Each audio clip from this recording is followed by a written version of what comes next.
Hello everyone, আমি dietician Chandrani. আমরা diabetes নিয়ে কিছুটা হলেও জেনেছি। আজ একটু টপিকটা চেঞ্জ করা যাক। আজ আমরা একটু ওবেসিটি নিয়ে জানি। আপনারা সবাই জানেন যে ওবেসিটি এখন বিশাল বড় একটা কিন্তু সমস্যার কারণ হয়ে দাঁড়িয়েছে। ওবেসিটি কি? ওবেসিটি হচ্ছে একটা মেটাবলিক ডিসঅর্ডার্স এবং তার অনেক কারণ আছে।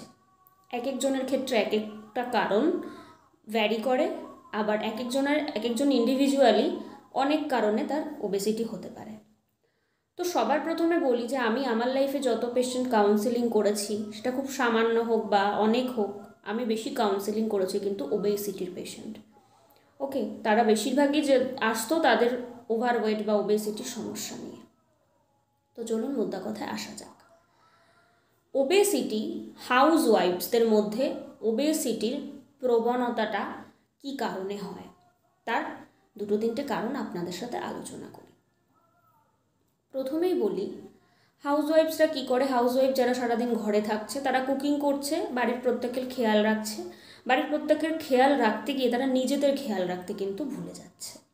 তারা কতটা খাচ্ছে, কতটা খাওয়া উচিত, এক্সট্রা কতটা ক্যালোরি নিয়ে নিচ্ছে, এটা কিন্তু তাদের ভাবার বাইরে চলে যায়। বা বাড়ির বাকি সদস্যরাও তাদের প্রতি অতটা বেশি নজর হয়তো দেয় না।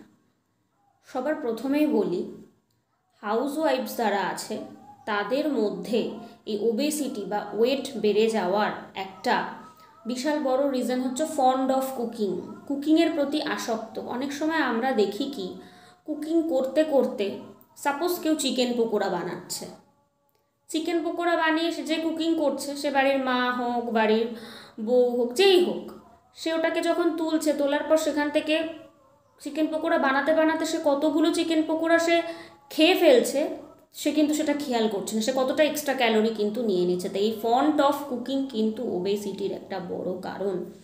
এটা কিন্তু আমরা প্রায় দেখি, রান্না করতে করতে যেটা তুলছে সে ভাজা পোড়া খেয়ে যাচ্ছে কন্টিনিউ।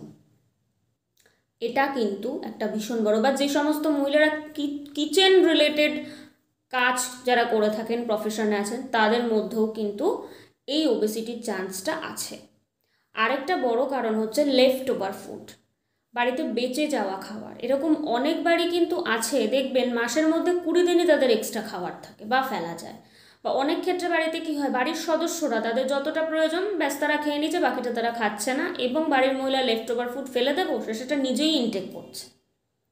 সেটা ইচ্ছাকৃত হোক বা অনিচ্ছাকৃত হোক, সে কিন্তু এটা যদি কন্টিনিউ করে, সে প্রয়োজনের তুলনায় তো এক্সট্রা অবশ্যই নিচ্ছে। এটাও কিন্তু ওবেসিটির একটা বিশাল বড় কারণ। এই কারণ দুটো শুনলে মনে হবে এটা আবার কোনো কারণ নাকি, কিন্তু হ্যাঁ, এটা একটা বড় কারণ। Fond of cooking and left over food, এই দুটো কারণে কিন্তু হাউসওয়াইফরা অনেক ক্ষেত্রে ওবেসিটির শিকার হচ্ছে। ওবেসিটির শিকার হলে অবশ্যই আমি বলবো ডায়েটারি কাউন্সেলিং করান, ডায়েটিশিয়ানের কাছে যান, নিজের সমস্ত কথা মন খুলে বলুন, আপনার যা প্রবলেম, সে আপনার লাইকস ডিসলাইকসের ওপর বেস করে আপনাকে ব্যালেন্স চার্ট প্রোভাইড করবে। সবাই ভালো থাকবেন, সুস্থ থাকবেন। যারা নতুন, আমার চ্যানেল সাবস্ক্রাইব করে পাশে থাকবেন।